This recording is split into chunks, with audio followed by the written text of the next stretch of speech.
પાદરા નગરપાલિકા હદ વિસ્તારમાં આવેલું સારેજા નજીક ઊંડા હોજમાં મગરનું મોત। પાદરા તાલુકાના સારેજા નજીક એક ગંભીર બેદરકારીનો કિસ્સો સામે આવ્યો છે। નગરપાલિકા દ્વારા પાણી સંગ્રહ માટે બનાવવામાં આવેલા ઊંડા હોજમાં એક મગરનું મોત થયું છે।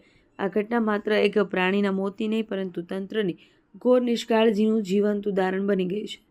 આજે હકની વાત સંગઠન આગેવાન વિકી શ્રીમાળીએ સારેજા નગરપાલિકાના ડમ્પિંગ સ્ટેશનની મુલાકાત દરમિયાન આ હોજમાં એક મગરને મૃત હાલતમાં જોયો। તાત્કાલિક તેમણે વન વિભાગ અને પ્રાણી જીવ રક્ષક સંસ્થાને જાણ કરતા ટીમ સ્થળ પર પહોંચી મૃત મગરને બહાર કાઢી પોસ્ટમોર્ટમ અર્થે હોસ્પિટલ ખસેડવામાં આવી। સ્થાનિકોના જણાવ્યા મુજબ આ વિસ્તારમાં ઢોરો ચરાવવા માટે તેમજ ખોરાકની શોધમાં અનેક પ્રાણીઓ માટે ખુલ્લો છે, છતાં પણ નગરપાલિકાને આટલી ઊંડાઈ ધરાવતા હોજને કોઈ પણ પ્રકારની સુરક્ષા વિના ખુલ્લો મૂકી દીધો છે। વિકી શ્રીમાળીએ જણાવ્યું હતું કે આ સ્થળે રોજ લોકો અને ઢોરો આવે છે, જંગલી પ્રાણીઓ પણ ખોરાકની શોધમાં અહીં આવે છે। આ ઊંડો હોજ ખુલ્લો મૂકવો એ ગંભીર બેદરકારી છે।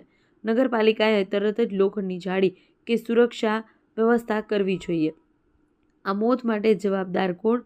સવાલ એ છે કે નગરપાલિકા શું જવાબદારી લેશે? વન વિભાગે અગાઉ તપાસ કેમ નહીં કરી? અને સૌથી મોટો પ્રશ્ન, આ ઘટના પછી શું તંત્ર જાગશે કે પછી આગળ કોઈ માનવ કે અન્ય પ્રાણીનો જીવ જોખમમાં મુકાશે? રિપોર્ટર નરેશ પરમાર, કરજણ। આજરોજ પાદરા નગરપાલિકાની અંદર આવતો વિસ્તાર સારેજા, જ્યાં આગળ પાદરાનો જે કચરાનું ડમ્પિંગ સ્ટેશન છે અને પમ્પિંગ સ્ટેશન અહીંયા બનાવેલું છે, ત્યાં આગળ હકની વાતની ટીમને ઘણી રજૂઆતો હતી અહીંના જે સ્થાનિક મુદ્દાઓને લઈને।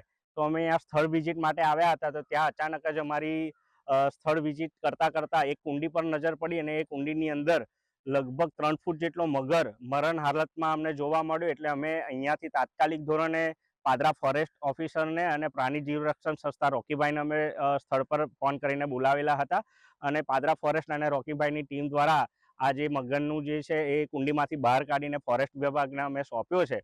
પણ પાદરા નગરપાલિકાની ઘોર બેદરકારી ફરીવાર આપણે જોવા મળી છે કે અહીંયા જે કૃત્રિમ તળાવની બાજુમાં એક 15 બાય 10ની જે કુંડી બનાવવામાં આવેલી છે, કુંડી શાના માટે બનાવવામાં આવી છે એ તો ખબર નથી, પણ એની આજુબાજુ તમે જુઓ કે 6 ફૂટથી વધારેના જે પુવાળિયા છે એનું વર્ચસ્વ અહીંયા વધારે થઈ ગયું છે। એટલે અહીંયાથી વન્યજીવો જ કદાચ આજે મગર મર્યો છે, અહીંયાની આજુબાજુની સીમમાં કદાચ ઢોર પણ અહીંયાથી ચરવા માટે આવે છે, તો કાલ ઉઠીને આ જ કુંડીની અંદર કોઈક પશુ પણ અંદર પડશે અને એ મરશે તો એના જવાબદાર કોણ? આજે મગર મર્યો છે તો એ મગરનો જવાબદાર કોણ? એ તો હવે જોવાનું રહ્યું। પણ કહેવાનો મતલબ એવો છે કે તંત્ર એટલે કે પાદરા નગરપાલિકાની અંદર જે આ કામગીરી કરવામાં આવી છે તો એની ઉપર કોઈ પણ ગ્રેલિંગ મારવામાં નથી આવી। આ કુંડી શાના માટે બનાવી હતી એ હવે નગરપાલિકા જ જાણે।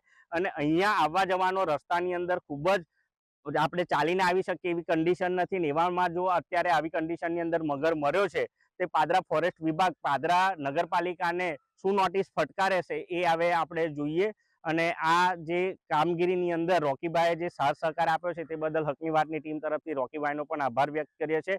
અને પાદરા તંત્ર જે ઊંઘી રહ્યું છે તેના પર આ એક કામ કરવાની નીતિ ચોખ્ખીપણે દેખાઈ રહી છે। એટલે પાદરા નગરપાલિકાના તમામ પ્રમુખ અને સભ્યોને આપણે કહેવા માંગીએ છીએ કે તમને જનતા ચૂંટીને વોટ આપીને પ્રજાલક્ષી કામો કરવા, આવા નવા ઘોર બેદરકારીના લીધે લોકોના મૃત્યુ થતા હોય, પશુઓ મરતા હોય, વન્યજીવો મરતા હોય, માણસો મરતા હોય તો તમારો અનગઢ વહીવટ છાસવારે હવે કહેવાય ને કે માથે ચડી ગયો છે। એટલે તમે હવે કામગીરી કરો, નહીં તો આવનારા સમયની અંદર તમે જે પ્રમાણેની કામગીરી કરો છો ને તે પ્રમાણે પ્રજા તમને મત કેવા આપશે ને એ તમને જ ખબર છે।